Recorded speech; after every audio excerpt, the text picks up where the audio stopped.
Good morning, everybody. Welcome to today's Reading the Red this Thursday morning. And it is freezing out there, frosty and cold. So wrap up nice and warm, girls, because you're going to be cold otherwise.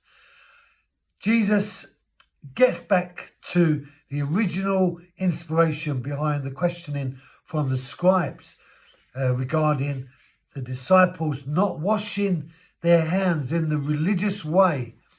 And the thinking behind that was that they would be defiling their body. And in verse 11 of Matthew 15, Jesus says these words, "It is not what enters into the mouth that defiles the man, but what proceeds out of the mouth. This defiles the man." So it's not what you eat that causes you to be defiled. And the concept of defiled really is to become, as it were, unclean or not fit for purpose or not in a place where you are right with God.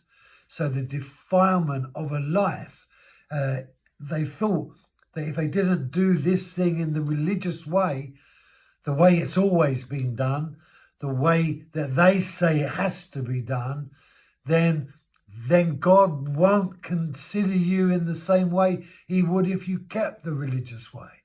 And of course, that is just not right. It may well be right in the religious sense from those things that the law presented, but it isn't right as it relates to what Jesus was bringing in this new revelation of God wanting to connect to him through Jesus by grace and faith in the cross that saves.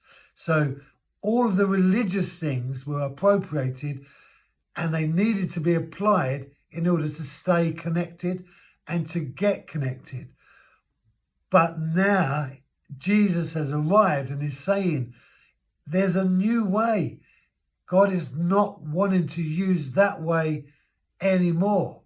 He's given you a new way, a new covenant to connect to me. And it's through the shedding of my blood and faith in the forgiveness of sins that I'm bringing, is what Jesus is trying to present to these guys on this occasion. And so what proceeds out of the mouth is what defiles, not what goes into the mouth. So food has no means to defile.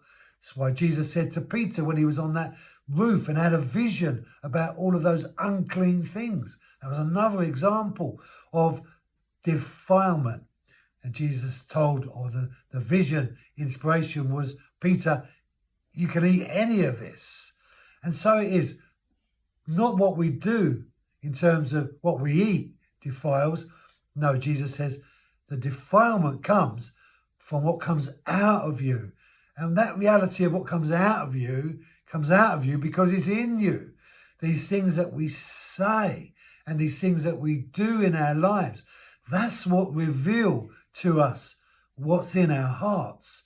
And of course, if your heart is filled with rubbish, then rubbish will come flowing out of your life. Rubbish will come flowing out of your mouth. If you want to know what you're really like, listen to what you say.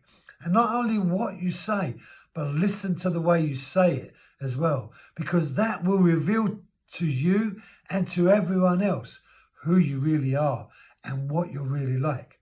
And what God has come to do is to purify our inner hearts, not through keeping the law and subscription to all of the rules, but to put our trust in Jesus to deliver us from all of those things in us that are robbing us of the life that he wants us to have.